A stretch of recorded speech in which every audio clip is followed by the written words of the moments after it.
நாம இன்னைக்கு பார்க்க போற கோவில் கும்பகோணத்தோட மத்தியில இருக்கிற ஆதி கும்பேஸ்வரர் கோவிலை பத்தி பார்க்க போறோம். கும்பேஸ்வரரை ஒரு நாள் தரிசிச்சாலே நற்பெயர் கிடைக்கும்னு சொல்லுவாங்க. தொடர்ந்து தரிசிக்கிட்டே வந்தா மோட்சமே கிடைக்கும். கர்ப்பகிர விநாயகரை வழிபட்ட பிறகு அடுத்து நம்ம வர வேண்டியது கும்பேஸ்வரர் கோயில் தான். தல வரலாறு ரொம்ப சுவாரஸ்யமானதா இருக்கும். ஜீவ வித்துக்கள் கொண்ட அமுத கலசத்தை சிவபெருமான் அம்பு எய்து தெரிக்க வைத்ததால இந்த அமுதம் சிதறி நாலாபுரமும் பாய்ந்தது. அந்த அமுதம் பாய்ந்தோடைய இடங்கள்ல எல்லாம் லிங்கங்கள் தோன்றி ஆலயங்கள் உருவானது. அமுத கலசம் தங்கிய இடத்துக்கு கும்பகோணம் என்ற பெயர் ஏற்பட்டது. மாசி மாதத்துல இந்த நிகழ்வு நடந்ததாக குறிப்புகள் உள்ளன. எனவேதான் மாசி மாதம் மகம் நட்சத்திரத்துல கும்பகோணம் எப்போதும் திருவிழா காலமாக ஆயிடும்.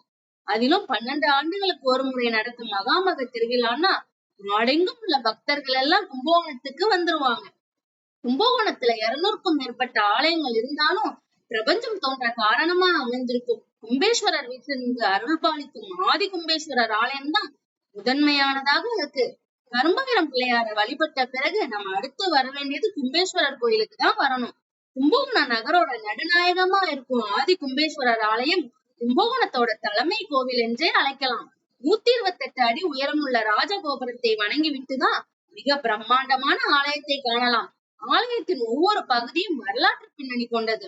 ஒவ்வொரு சன்னதியும் ஒரு கதை சொல்லும். எனவே கும்பேஸ்வர கோவில நம்ம அவசரமா வழிபடாம பொறுமையா நிதானமா வழிபட்டா நம்மளால எல்லா விதமான சகல செல்வங்களும் நம்மளால அனுபவிக்க முடியும். விநாயகர், முருகர், அம்பாள், அகத்தியர், சப்த கன்னியர், வீரபத்ரன் எல்லா சாமிக்கும் தனித்தனி சந்நிதிகள் உள்ளன.